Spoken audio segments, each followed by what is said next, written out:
Hi, this is Mark. In this video, I want to talk about just a random idea I was thinking about. The whole concept about error and how when you're a creative individual or someone with ADHD or someone with lack of impulse control over the confines of the mind, it becomes more probable, or the probability of error increases depending on the adaptability. So, creative individuals kind of stems with the transgression from the known to the unknown. And then the ability to organize the chaos, and what that takes a tremendous amount of energy to yield or bring the chaos and organize it back into the and bring it back into the unknown world where we actually can utilize it constructively to increase the boundary of the artificial world that we live in. The artificial world started as a point in space. In the beginning, it was like we all nature was vast. We didn't have much knowledge base, so therefore we had a lot of speculation, a lot of conjectures. There was a lot of philosophers at the time, a lot of individuals who wondered, had many great questions to consider. There was a lot of possibility out there for growth, potential. But now, as the artificial world has expanded to the upper bound, we have a wealth of information. We're so super saturated with knowledge, but there is a spectrum when it comes to anything. Creativity resides on the spectrum. They talk about autism spectrum disorder, bipolar, which is a spectrum disorder, introversion versus extroversion. It's the yin and the yang of existence, lightness and the absence of lightness, darkness. And energy, positive energy, negative energy, expanded consciousness, compressed consciousness.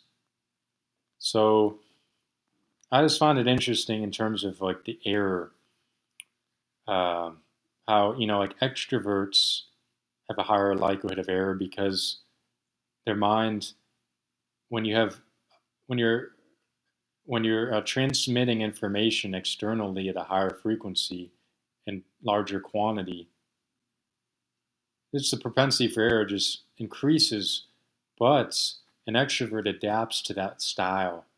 So that kind of allows it to converge a little bit, to minimize the error bound. Now, with all things treated equal, of course, it starts with increased probability of error, but it's kind of, that is like the initial condition. Like if you were to become maybe an introvert and become an extrovert the next day, because you haven't adapted to that situation, your error bound would increase. So, of course, depending on the person and their adaptability, that constrains it.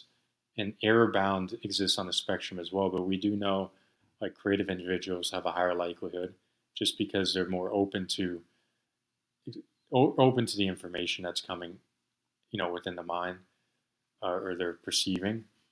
And when there's more divergence of the mind, it's harder to convert, more difficult to converge. You either converge or you diverge, or somewhere in between. We all are somewhere in between, but if you're at the extreme end and you're very divergent, the error is going to be much higher than someone who's very convergent, has a good filter of the mind, is strong, and they're able to compartmentalize, they're able to organize, because divergence is is initially disorganized. You need to be able to converge that information to degrees. It's like, it's how the universe was formulated. It started with bits of matter, and then the forces of nature allowed the bits to be collected into a unified whole.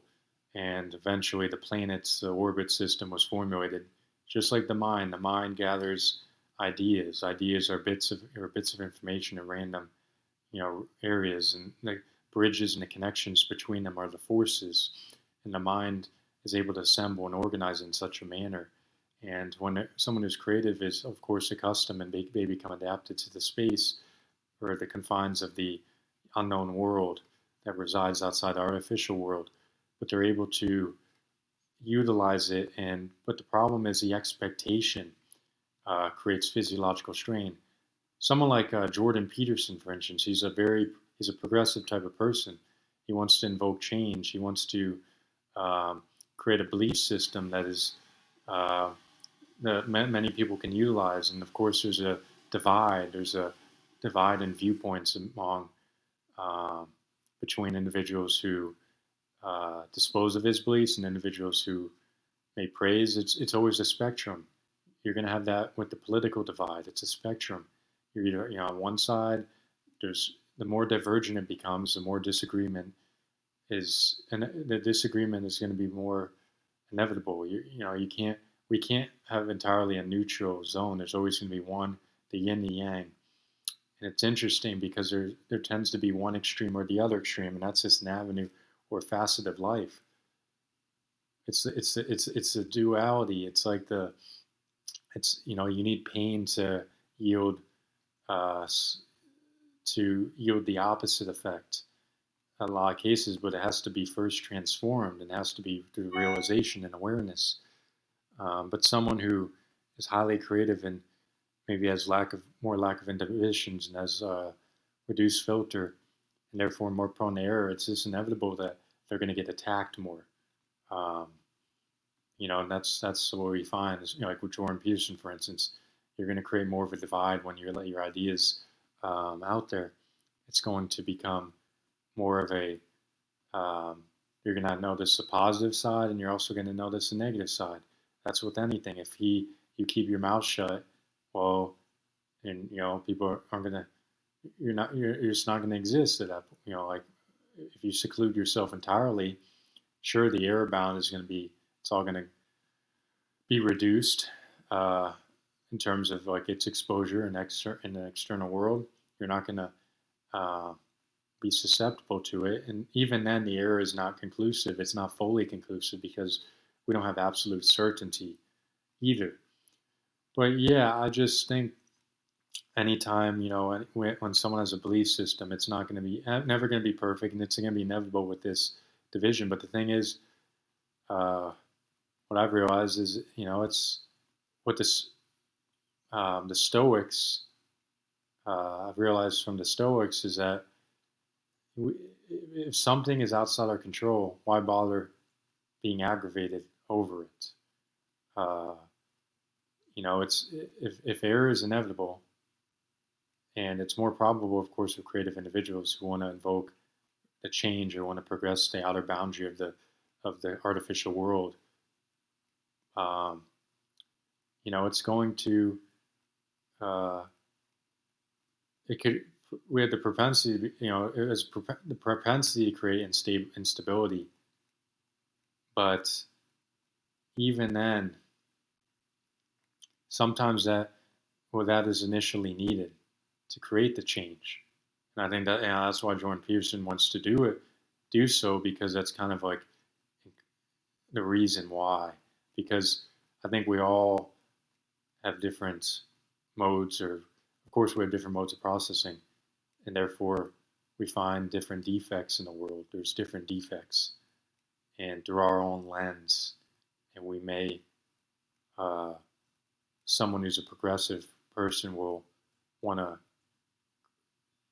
reverse it, but that reversal is just a unique direction. Someone else may want to go in a different direction. I think we all want to go in a unique direction that creates potential instability. But in the end, I think as society keeps going forward, it's going to be more likely to have this occurrence, because we have more information to as more reference points. When you have more reference points, like true, false, we know these claims are true or false, and you can cause more debates. You can cause more potential. Uh, you can cause a more like a clash and potentiate the war or division, because in the beginning, when we just had the conjectures, we were more uncertain. It wasn't so we didn't have a reference point or facts to converge on the information that is being expounded. We didn't have the tool or the basis. And now that it's expanded, of course, it's no wonder this is occurring. So, but I find, it's kind of a waste of energy. Uh, it's interesting because we won't progress if there's just going to be if it's going to be halted over uh, emotionality or I mean it's good to press views. It's good to try to make maybe a difference, but in any I think debates, it's more it could be a constructive debate or destructive. Constructive is when you're open, you want to learn, you don't want to control the case, and you don't want to just change the opinion or the firm belief system, because if the system has taken so long to develop, very hard to convince otherwise. And that's the same even with religion.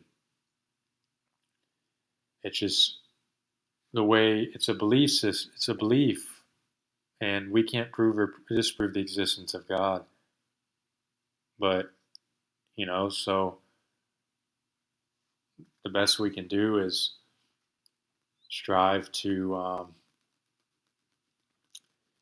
strive to take on different sides and don't dispose it immediately or instantaneously, um,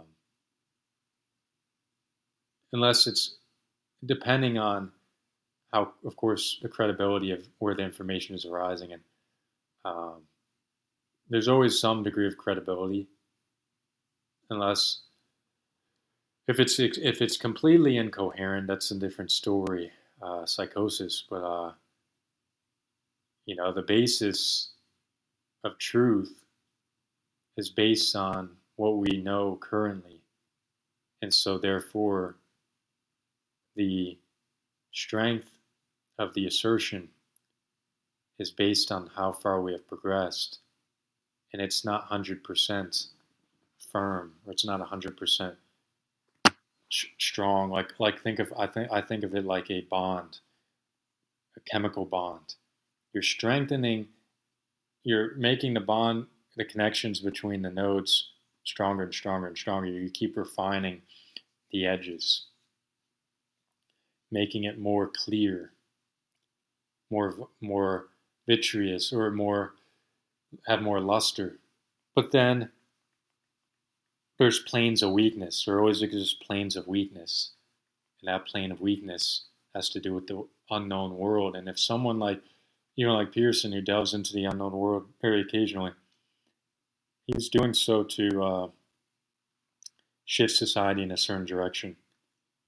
But if and that's just can always come with some resistance, and it takes a lot of energy to do so. He's a genius in his own right, and a lot of times with that energy causes anxiety, creates a physiological strain, and that's what you're noting with Peterson.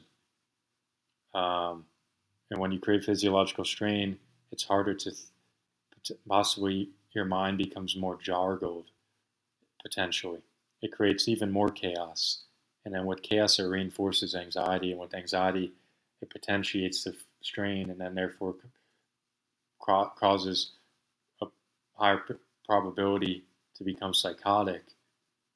That's just the how the cyclic process works.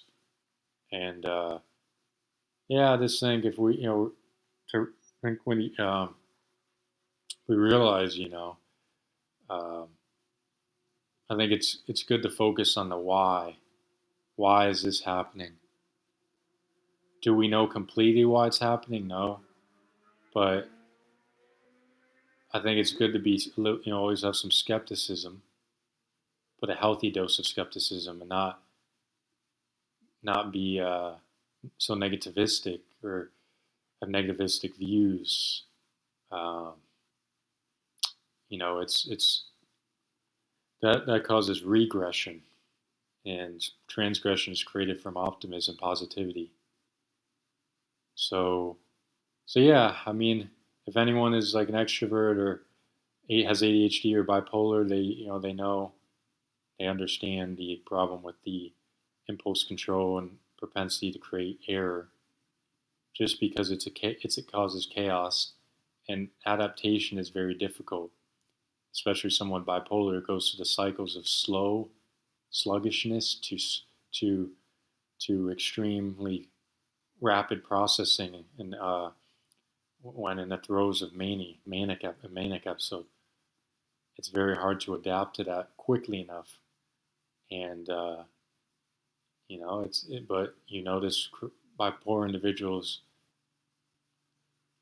they have a frequency that's well beyond the norm, beyond the norm, and that's a gift in some. It was always a gift in some way, just like the yin yang of existence.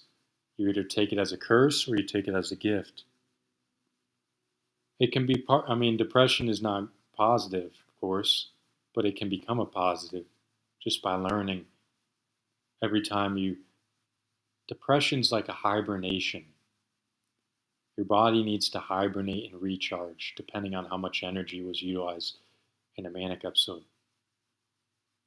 So, and I'll talk about this in a later video, but I just kind of wanted to, um, I know I went on quite a ramble here. But yeah, if any of this helped, or if any of this was useful, um, or if it interjected any, or if you want to interject on this, uh, appreciate it. And hope you enjoyed, and I'll see you next